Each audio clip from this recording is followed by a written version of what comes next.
Carol, Hmm, you won't believe this, but I just have to tell you. ano na naman yon, Mike? Well, confidential pa to syempre, pero ayos ng promotion ko. I don't believe this. Oh, bakit na naman? Carol, alam mo naman na ako naman talaga yung tinitrain nila noon pa para mag-manage ng Southeast Asian operations pag nag-retire si Mr. De Dios. Carol, I'm the perfect man for the job, di ba? Hindi naman yun ang ibig kong sabihin eh. Of course you can do it. You can do anything in this office. Congratulations. Thank you, thank you. Buti ka pa. Ako mukhang hindi na ako asenso dito eh. Parang wala nang bago o magandang nangyari sa buhay ko.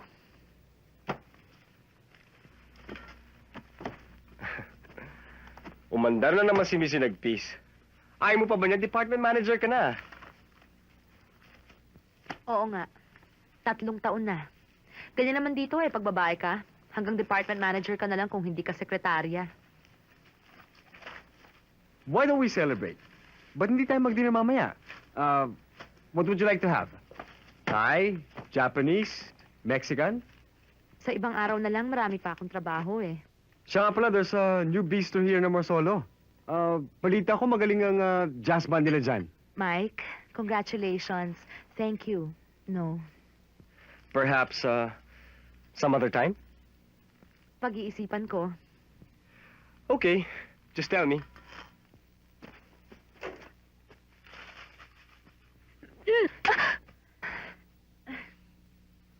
Ma'am, nandito ho yung repairman, yung nag-ayos ng coffee maker. Bakit tinawagan mo ba siya? May nasira na naman ba dito? Ni hindi ko nga ako tinawagan eh. Ewan ko nga kung ba't nandito eh. Wala akong appointment. Kaya lang meron lang ako sasabihin. Pwede? Pwede?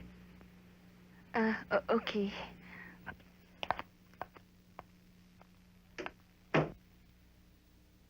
O ano, Tonchi? Kumusta ng mga pusa?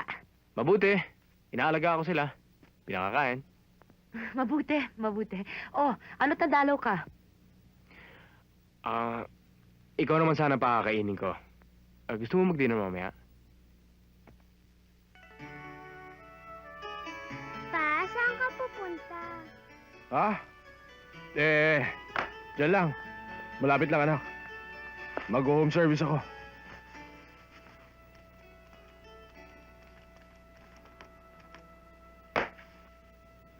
Ang bango-bango niyo ah. Aba, syempre, kailangan, anak. Alam mo naman yung kliyente ko yun. Delikado yun. First class, anak. First class. Anong oras kayo uuwi? Depende sa trabaho, anak. Alam mo naman. Basta maaga ako, ha? Pa, sama. Ano? Hindi pwede, anak. Gabi na.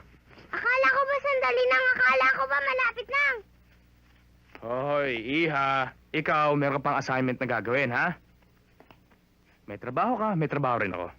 Kaya patas lang, ha? O, sige, alis na, Papa. Sige, bye-bye. Aalis ka ba?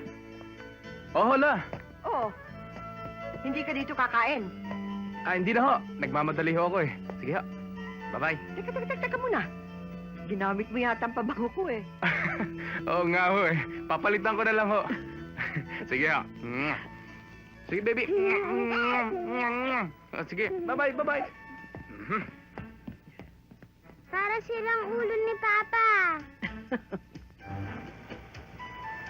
Tonchi, Oh?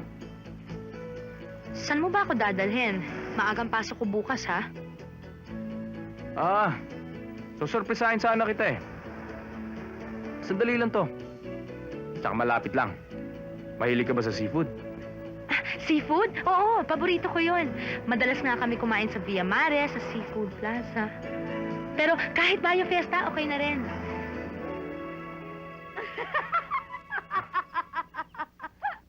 Pero ikaw, mas corny ka pa sa jokes mo. Ikaw yung nakakatawa. Hindi. Hindi, gusto lang kita makita masaya, siyempre.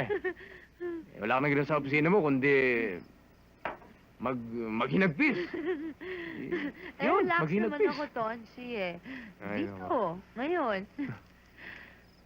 Alam mo, Isa to sa mga pinakamasayang dinners na nadaluhan ko. Talaga. Steer. Sinurpresa mo ako. Alam mo, Oh. nung papunta pa lang tayo dito, Mhm. akala ko, Ano? di bale na lang. Sabagay ako rin eh. Meron din ako inakala sa'yo. Kaya lang eh... Di na bale. Di na bale na lang din.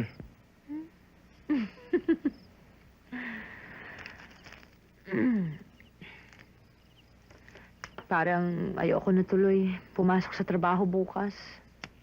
Oo. Huwag mo na isipin ng bukas. Bahala na siya sa sarili niya.